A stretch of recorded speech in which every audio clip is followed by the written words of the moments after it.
মাথায় হিজাব, হাতে কোরআন আর মুখে ইরানি বিপ্লবের প্রশংসা।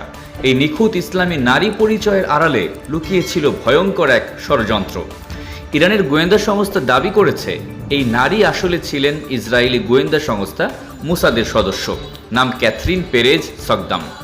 তিনি ছিলেন ব্রিটিশ ফরাসি বংশোদ্ভূত একজন নও-মুসলিম। 2017 থেকে 2021 সাল পর্যন্ত সাংবাদিক, গবেষক ও ইসলামী চিন্তাবিদের ছদ্মবেশে বিভিন্ন সময় ইরানে প্রবেশ করেন ক্যাথরিন। তিনি ইরানপন্থী লেখিকা হিসেবে পরিচিতি পান।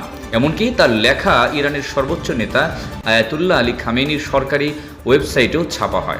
বিশেষজ্ঞদের মতে তার সবচেয়ে ভয়ানক কৌশল ছিল ইরানের শীর্ষ সামরিক ও রাজনৈতিক নেতাদের স্ত্রীদের সঙ্গে ঘনিষ্ঠ সম্পর্ক গড়ে তোলা। তাদের সঙ্গে বন্ধুত্ব, আড্ডা, কথোপকথনের মাধ্যমে গোপন তথ্য হাতিয়ে নিতেন ক্যাথরিন।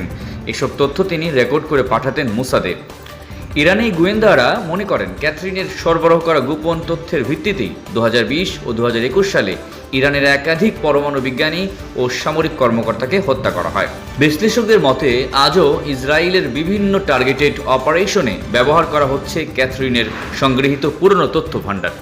2021 সালের শেষ দিকে ইরানের গোয়েন্দারা তার গতিবিধি নিয়ে সন্দিহান হলে ক্যাথরিন ইরান ত্যাগ করেন।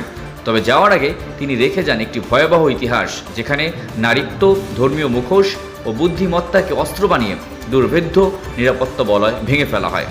বিশেষজ্ঞরা বলছেন এটি শুধু একটি গুপ্তচর কাহিনী নয়, বরং এটি দেখায় ধর্মীয় বিশ্বাস ও মানবিক সম্পর্ককে কিভাবে দুর্বৃত্ত চক্র ব্যবহার করতে পারে এবং একটি দেশের নিরাপত্তা ব্যবস্থাকে ভেঙে দিতে পারে।